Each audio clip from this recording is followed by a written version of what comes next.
आकाश यंत्र में स्थित मीन की आंख आप सबका लक्ष्य है मित्रों। संसार के सर्वाधिक शूरवीर और बलशाली यहां उपस्थित हैं, परंतु प्रश्न यह है कि आप में से इस जल प्रतिबिंब को देखकर मीन की आंख का लक्ष्य कौन भेद सकेगा?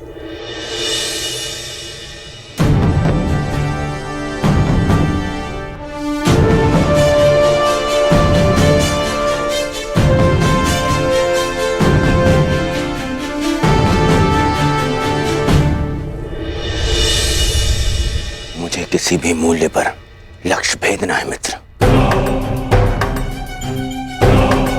मुझे विजय प्राप्त करनी है।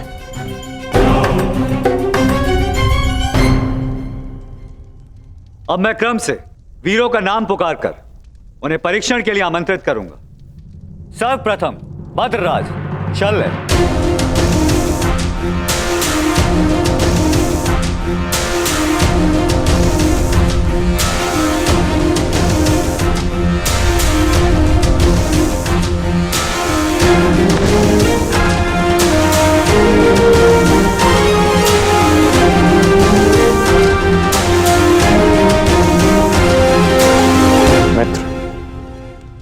आज कोई क्रोधित भी नहीं है, इसलिए मद्रराज के पास कोई अवसर नहीं किसी की शक्ति छीनने का।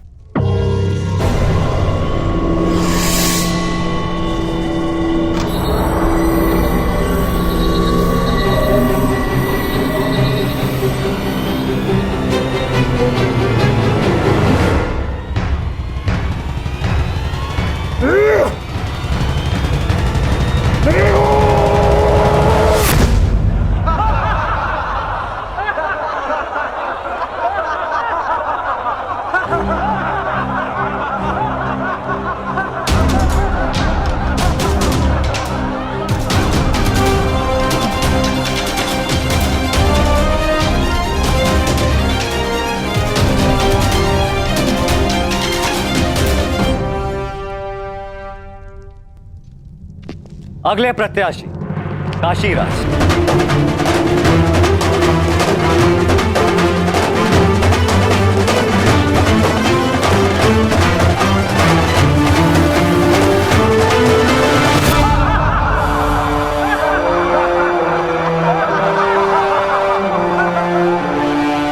क्या यह असंभव लक्ष्य नहीं है सखा?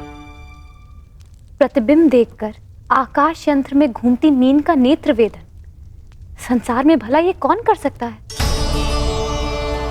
एक नहीं 3 पुरुष हैं सखी,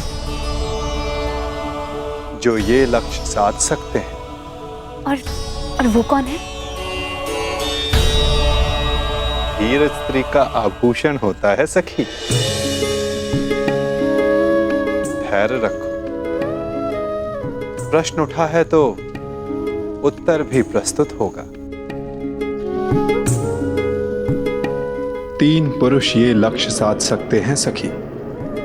इस सभा में 2 उपस्थित हैं और तीसरा प्रवेश करने वाला है।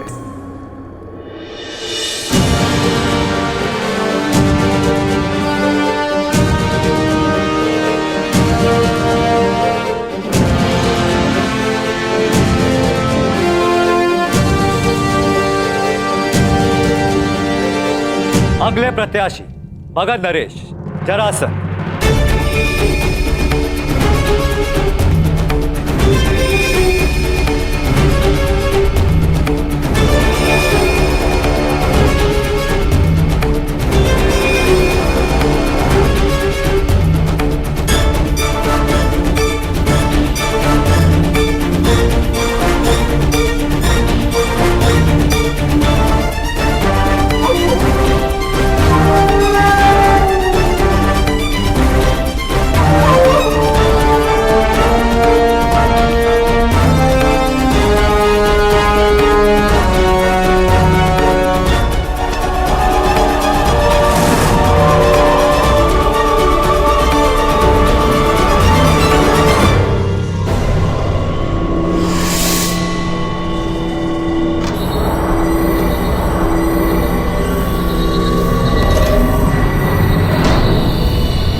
चलिए सखा, कम से कम ये विश्वास तो हुआ कि ये धनुष उठाया जा सकता है।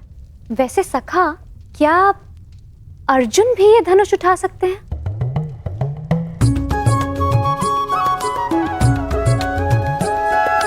सखा, यदि अर्जुन इस सभा में उपस्थित हुए तब भी मैं उन्हें पहचानूंगी कैसे? कैसे मुझे ये ज्ञात होगा कि वो यहाँ उपस्थित हैं? अर्जुन, परंतु सबका तो ये मानना है कि वो जीवित नहीं है। मैं ऐसा नहीं मानती सखा, क्योंकि मैं अभी तक जीवित हूं। तुम कहां जीवित हो सखी? तुम तब तक जीवित नहीं जब तक अर्जुन ना मिल जाए, यही ना? और यही तो मेरा प्रश्न है केशव, कि मैं उन्हें कैसे पहचानूं, जो मेरे जीवन का एक कारण है। जब वो क्षण आएगा, तुम्हें स्वयं अनुभूत हो जाएगा सखी। तुम्हें अपने भीतर श्वास का प्रवास अनुभव होगा। वो अनुभूति तुम्हें आनंद नहीं, पीड़ा देगी। वो पीड़ा जिसकी तुम्हें प्रतीक्षा है, वो पीड़ा जो तुम्हें आनंद से अधिक प्रिय लगे। क्या मुझे सच में ऐसा अनुभव होगा सखा? परंतु कब? कौन जाने, कदाचित अति शीघ्र।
क्या हुआ?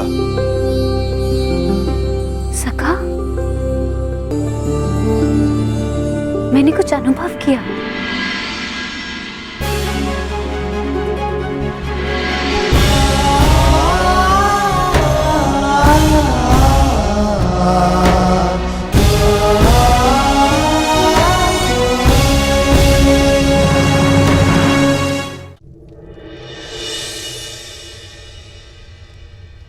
यश भ्राता,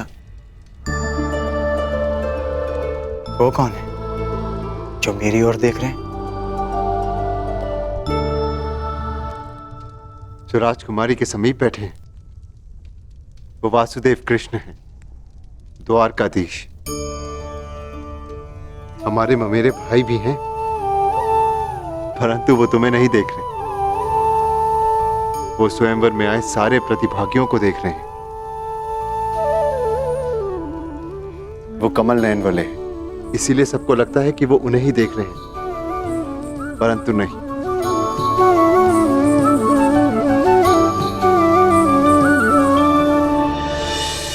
और अब मैं आमंत्रित करता हूं अंतिम प्रत्याशी, हस्तिनापुर के युवराज दुर्योधन।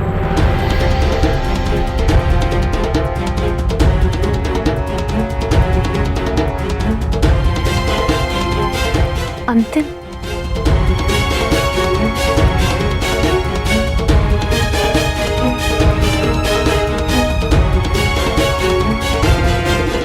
वो दिन कब आएगा जब मैं इस दुष्ट की छाती पर गदा से प्रहार कर पाऊंगा। शांत, ये माता श्री की आज्ञा है, स्मरण रखना। हमें यहाँ पर किसी की दृष्टि में नहीं आना है। हम यहाँ पर स्वयंवर देखने आए और कुछ दक्षिणा लेने, बस।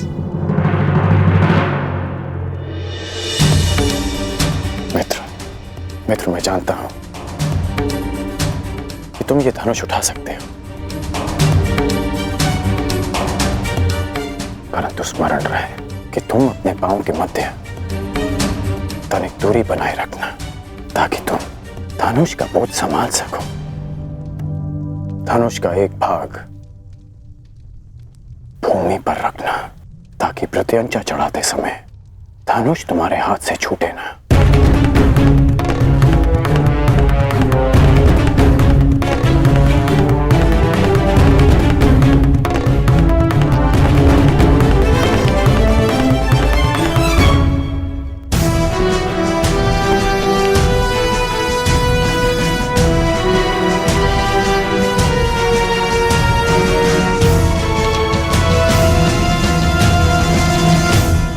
बताइए ना, कौन है वो 3 पुरुष जो ये लक्ष्य साध सकते हैं? पहला मैं स्वयं, दूसरा पांडु पुत्र अर्जुन और तीसरा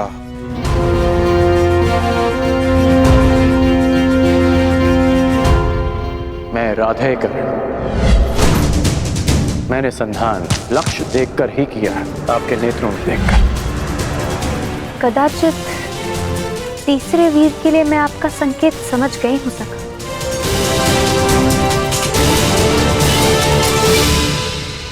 परंतु वो इस स्वयंवर में भाग नहीं ले रहा है। आशा यही है सखी, परंतु नियति क्या कहे कौन जाने।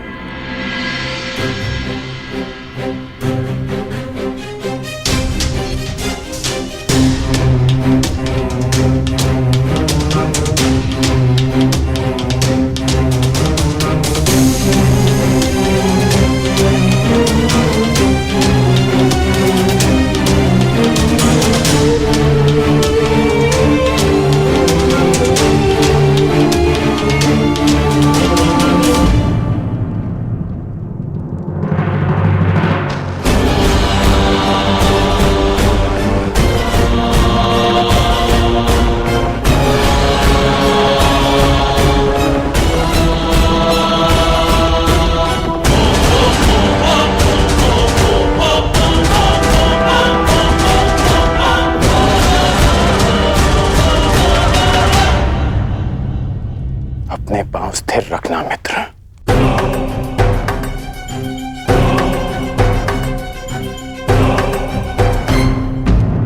अब धनुष का एक भाग भूमि पर रखो।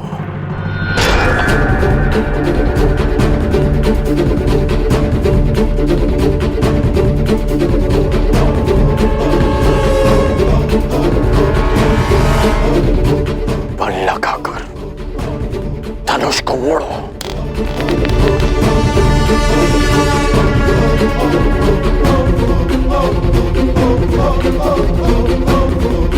धैर्य रखना मित्र, तभी प्रत्यंचा चढ़ा पाओगे। ये दुष्ट कहीं लक्ष्य साध न ले। नहीं भ्राताश्री, उसकी पकड़ दुर्बल है और प्रत्यंचा तेलीय है, दुर्योधन के हाथ से फिसल जाएगी।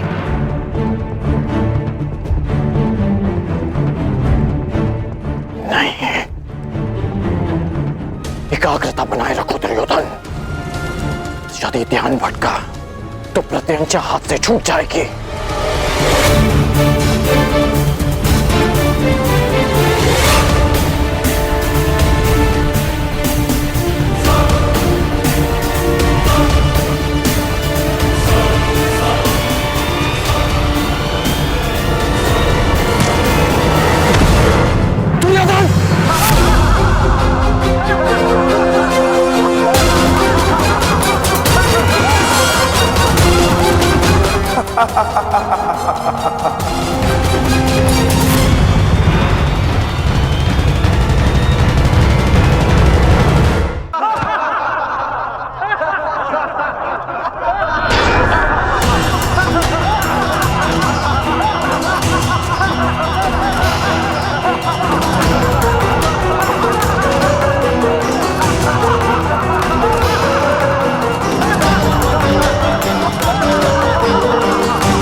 क्या यही है संसार के सर्वश्रेष्ठ योद्धा?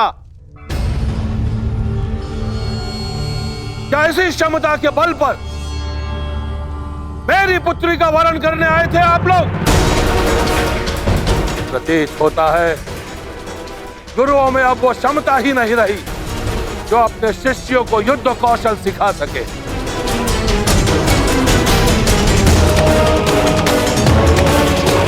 मेरी पुत्री का स्वयंवर अधूरा रह जाएगा, इस बात का दुख नहीं है मुझे। अभी तो खेद इस बात का है कि संसार के सर्वश्रेष्ठ योद्धाओं में से एक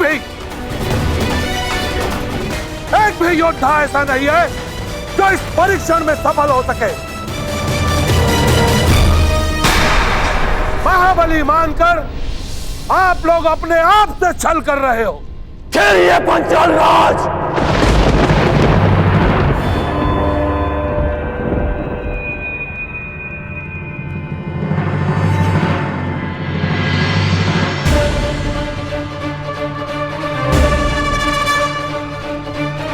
मैं स्वयंवर में भाग नहीं लूंगा, परंतु तब तक जब तक यह स्वयंवर न्यायपूर्वक चलेगा और मेरे मित्र दुर्योधन के साथ कोई अन्याय नहीं होगा। परंतु अन्याय हुआ तो ना मैं अपने धनुष को रोक पाऊंगा और ना ही मेरे बाण मौन रहेंगे।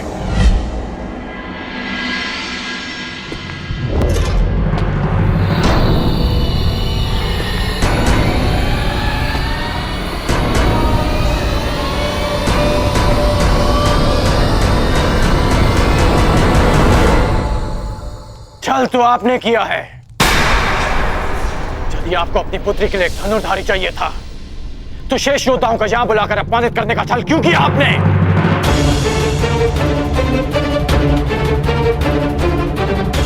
यदि बल, बुद्धि, दृष्टि, एकाग्रता और लक्ष्य पर प्रहार करने की क्षमता जांचनी थी तो केवल धनुर्विद्या का परीक्षण क्यों? खड़क युद्ध क्यों नहीं? गदा कौशल क्यों नहीं? आप वसुदेव कृष्ण के परीक्षण पर संदेह कर रहे हैं। आप इन पर पक्षपात का आरोप लगा रहे हैं भद्र पुरुष। हाँ,